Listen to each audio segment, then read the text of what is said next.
Today, some of our best segments from the global lane. Missing for several weeks, China's President Xi resurfaces in public. Is he still in control?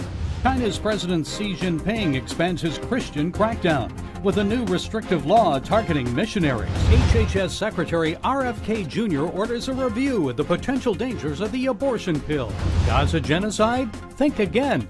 Indigenous minorities in North Africa and the Middle East are now victims of ethnic cleansing. And it's all right here on the Global Lane. After being unseen for several weeks, Chinese President Xi Jinping has now resurfaced, missing the BRICS summit for the first time. Has Xi lost favor with the Chinese Communist Party and the People's Liberation Army?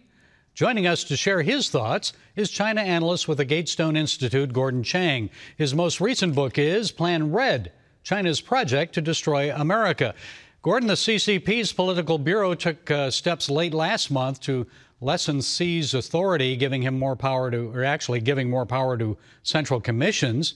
And also, he may have fallen into disfavor with some generals within the People's Liberation Army. So tell us what's happening. Is Xi on the way out?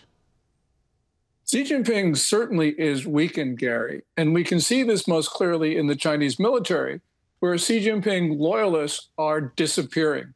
Now, a lot of people say that Xi Jinping is sacking his own people, but that's probably not true. And the reason is we have seen in PLA Daily, which is the main propaganda organ of the Chinese military, a series of articles from the middle of last year praising collective leadership. That's a direct slap at Xi Jinping, which means that these articles could not have appeared if Xi Jinping were controlling the military, which means it's more likely that Xi Jinping's adversaries are sacking Xi Jinping's loyalists in uniform. Now, in the civilian area, the corroboration is not as clear, but nonetheless, there are many signs that Xi Jinping has been weakened, including those regulations on June 30 from the Politburo that you just talked about. They clearly are limiting Xi Jinping's power. Xi Jinping missing the BRICS summit is a real sign of weakening influence. People think that he could lose his 3 important posts. Some people say he'll be kept on as a figurehead. But clearly right now, there's a lot of turmoil in the Chinese regime. And the Chinese regime right now is not stable. Well, Xi led what he described as an anti-corruption campaign against military generals. Was it a genuine anti-corruption effort, or was it him eliminating his opponents from the military? He was eliminating his opponents from the military. We know that corrupt generals were indeed disappeared, but almost every general and admiral is corrupt in the Chinese military. So corruption is not the reason why. Xi Jinping was consolidating his control. And at one time, if we go back maybe 3 or so years ago, Xi Jinping was in full control of the Chinese military. And it was not only his purges that you just referred to, it was also his radical and very successful restructuring of the People's Liberation Army in the middle of last decade. That gave Xi a lot of power to change generals, and he did that. But right now, he has lost control of the most powerful faction in the Communist Party, which is the Chinese military.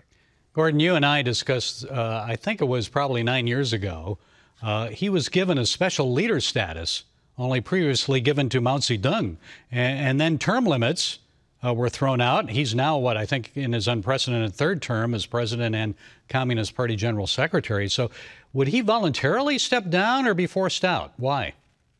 Yeah, it's very unlikely that he is voluntarily giving up power because that's not his style. He has spent his time at the top of the Communist Party accumulating power. And what's happened is when he accumulated power, he also accumulated accountability. And he is now being blamed for the simultaneous crises that are afflicting China. If you were Xi Jinping in 2017, you were on top of the world because you were getting credit for everything that was happening, which looked good for China. But if you're Xi Jinping in the COVID crisis or post-COVID, you're being blamed for everything, and properly so. So life is very, very difficult. Trump says that the U.S. has a good relationship now with China. So what effect have Trump's tariffs had on Xi Jinping and China, and is a final deal close? I don't think a final deal is close. China may agree to something, but they're not going to comply. And we saw that. We already had a trade deal with China May 12th, and China just promptly violated its obligations. It did not resume exports of rare earth as it promised to do. So, yeah, we may end up with a deal with China, but I don't think it's going to be comprehensive. And if it is, China's not just going to comply. They haven't complied with their trade deals from the time they joined the World Trade Organization in 2001. So why should they start doing so now? I just don't think that that's reasonable to expect. And Gordon, quickly, I know this week Secretary of Agriculture Brooke Rollins unveiled a National Farm Security Action Plan addressing China's purchase of U.S. farmland, especially near military bases. How serious is it? What do you expect to happen on that front? I think eventually we will see prohibitions of Chinese nationals purchasing U.S. farm and ranch land. And, got to remember, no American can own a square inch of land in China. So why do we allow Chinese nationals to own square miles of land in our country, especially when we know that some of them are using them for malign purposes? Okay, Gordon Chang, Gatestone Institute, China analyst, author of the book, Plan Red, China's Project to Destroy America. Thank you, Gordon, for joining us. Thank you, Gary. China's President Xi Jinping is facing concerns beyond Trump's tariffs. He is particularly worried about the growing spread of Christianity in the country.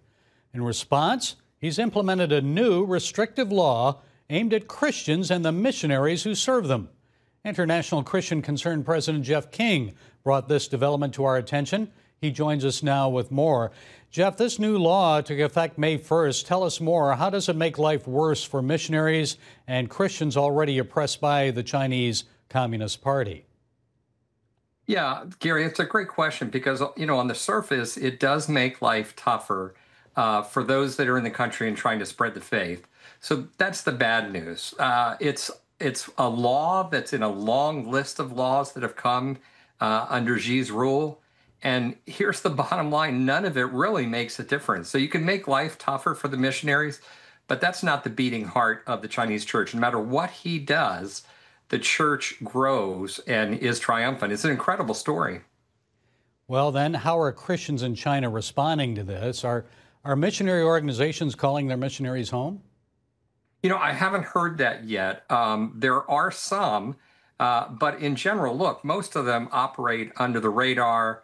I won't give a lot of detail on that, but the communists all know, the Marxists all know what's going on. So for the most part, those who remain hidden will stay probably until they're caught and thrown out. I think that's the quick answer.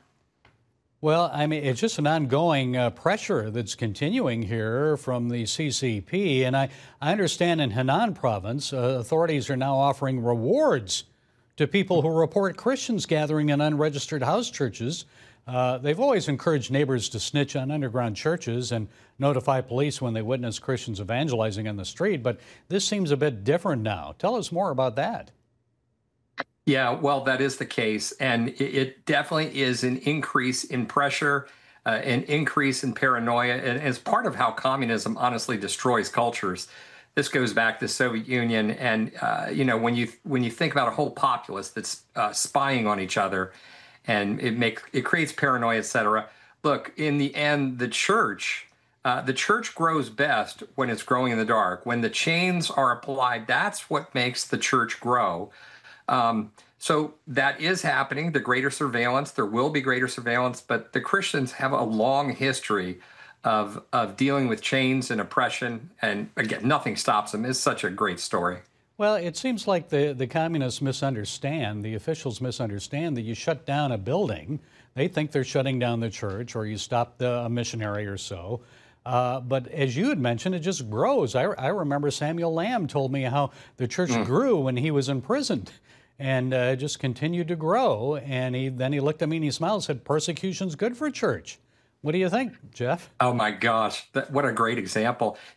When I was in China years ago, and I had a secret meeting with pastors that had been through the ring. I mean, they had been in the underground prisons, not the underground prisons, but the prison camps for up to 20 years.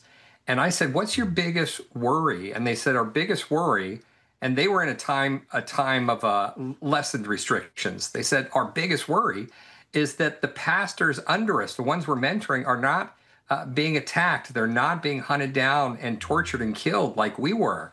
So that echoes what Pastor Lamb was saying, and it's just the truth. I can never understand, the Marxist leaders, how they don't get this.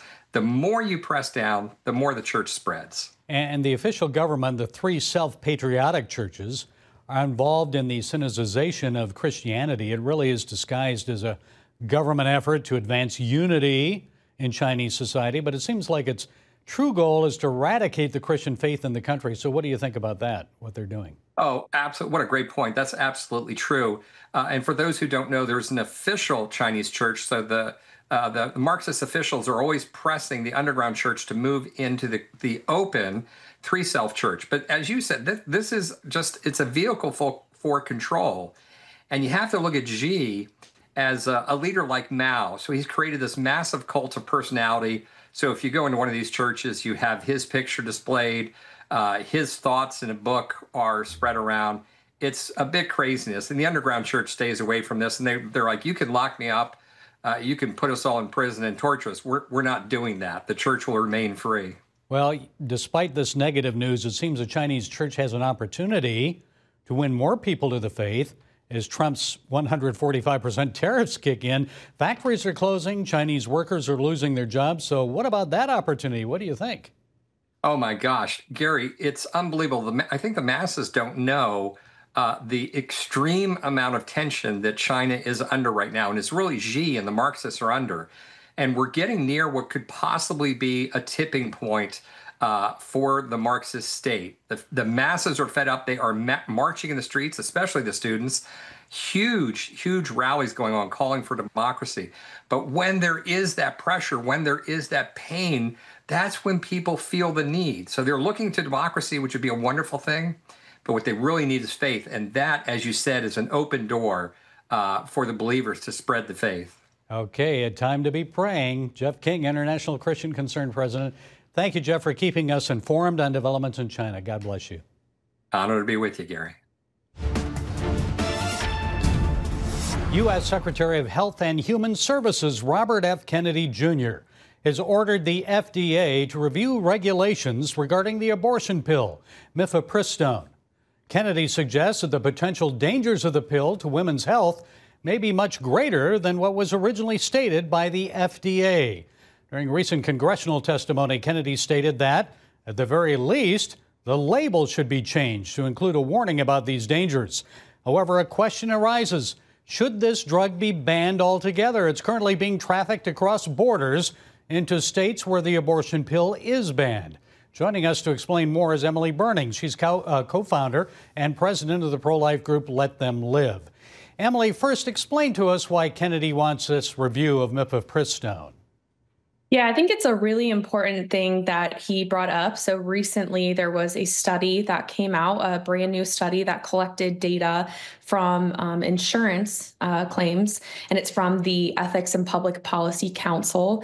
And that data actually showed that the first abortion pill and the abortion pill regimen, Mifepristone, is actually 22 times higher, has a 22 times higher rate of serious complications when taking the pill. So 1 in almost 11 women will have serious complications like hemorrhaging, needing to go to the emergency room and having some serious side effects. And so it's really important that at least some attention is being brought to the fact that this pill, which has been pushed as safer than Tylenol, is actually not as safe as the FDA has been saying. The FDA says that the abortion pill, Mifepristone, has less than 0.5% risk of serious complications. And now we know that that just is not true. Well, why do you think the FDA's initial analysis then was flawed? I don't think they had enough data. I think this was something that was pushed very quickly. I think that they saw that there would be a demand for the abortion pills, especially after Roe was overturned, after the Dobbs decision. We did see a spike in the number of abortion pills. Abortion pills used to account for about 53% of all abortions, and now they account for about 63 to 64%.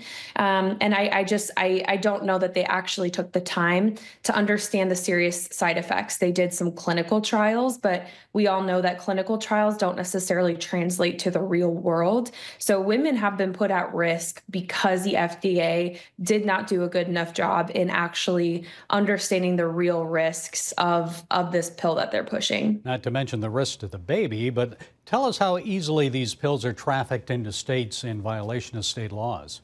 It's way too easy. And it's just absolutely insane how many women are being able to order these pills, even in states, especially in states like Louisiana and Kentucky, for example, and Tennessee, where essentially there's no abortions happening. There's actually a lot of abortions happening. They're just not made aware of. They're not going to a clinic to do it. They're actually taking these pills at home. So abortion pills are very easy to get your hands on, unfortunately, and it's become a very easy process to have them mailed directly to women across state lines. There are providers, abortion doctors, if you would even call them that, that are prescribing these pills from out of state, states like New York.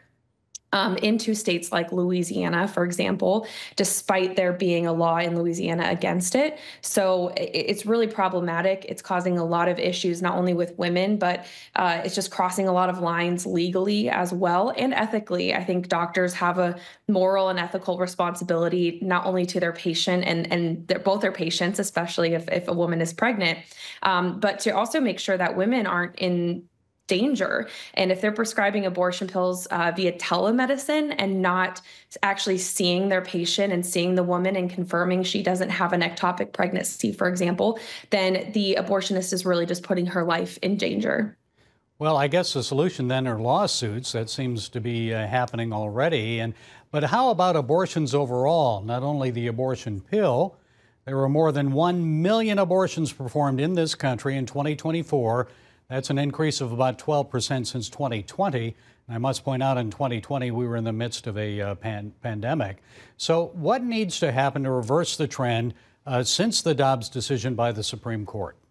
Yeah, I think that it shows that taking the approach of legislating on abortion isn't the only thing that we should be doing. That should be in tandem with working sort of on the demand side of abortion. There's two sides to abortion. There's a supply and a demand. And what we do at Let Them Live is an example of attacking the demand side of abortion.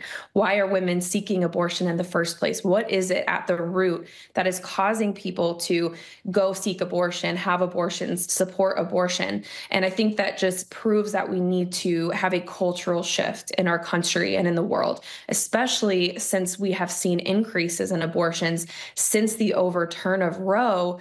It just proves that we have to have an effect on the hearts and the minds of people. And we do that one by one by reaching people individually, meeting them where they're at. So we're far from over. The pro-life movement has its work cut out for it. That's absolutely a fact. And we have to work not only to legislate and protect women from the dangers of abortion pills, for example, but we also have to meet them where they're at and find and give them real solutions to the problems that they're facing. Okay, help them remember that babies are a gift from God. Okay, Emily Burning, co-founder and president of Let Them Live. Thank you, Emily, for providing your insights. We appreciate it. Indigenous minorities in North Africa and the Middle East are facing extinction. So what can be done about it? Former Virginia Congressman Frank Wolf has some ideas. He's been fighting for religious freedom for years. At the recent Coptic Solidarity Conference in Washington, Wolf scolded American Christians and others for not getting involved. I personally am speaking for myself. I've been disappointed in a lack of interest and action by the church in the West. During the Civil Rights Movement, Reverend Dr. Martin Luther King expressed it well. Dr. King said, and I quote Dr. King, he said, "In deep disappointment, I have wept over the laxity of the church. Dr. King went on to say, so often the contemporary church is a weak, ineffectual voice with an uncertain sound. The war in Europe against the Nazis began in 1939, but the seeds of virulent anti-Semitism, which led to the Holocaust, were sown in the early 1930s by the Nazis. They were sown in 1931, 1932, 1933, 1934, 1935, 1936, 1937, 1938, and the world stood by. The world stood by and did, frankly, nothing. William Wilberforce said this to his fellow countrymen about the evils of the slave trade. Wilberforce said, you may choose to look the other way, but you can never say again you do not know. Nobody in Congress can say they do not know. Nobody in the Trump administration can say they do not know. Nobody in the State Department can say they do not know. Nobody in the church, if you read the Washington Times, the New York Times, the Washington Post, you can't say you don't. You can't say you don't know. The second quote is from a friend of German Lutheran pastor and anti-Nazi dissident, Dietrich Bonhoeffer. Dietrich Bonhoeffer said, silence in the face of evil is evil itself. If you see something going on and you don't say anything, how do you do? It's evil not to speak. What would Jesus do if he were me today? I believe Jesus would be helping the persecuted Christians and other religious minorities in the Middle East and opposing the hate of anti-Semitism. The Trump administration should be doing the same. The State Department should be doing the same. The Congress should be doing the same. The church should be doing the same. And we all should be doing the same. Thank you very much. Thank you, former Congressman Wolf. I couldn't agree more. WWJD. Well, that's it today from the Global Lane. Until next time, be blessed.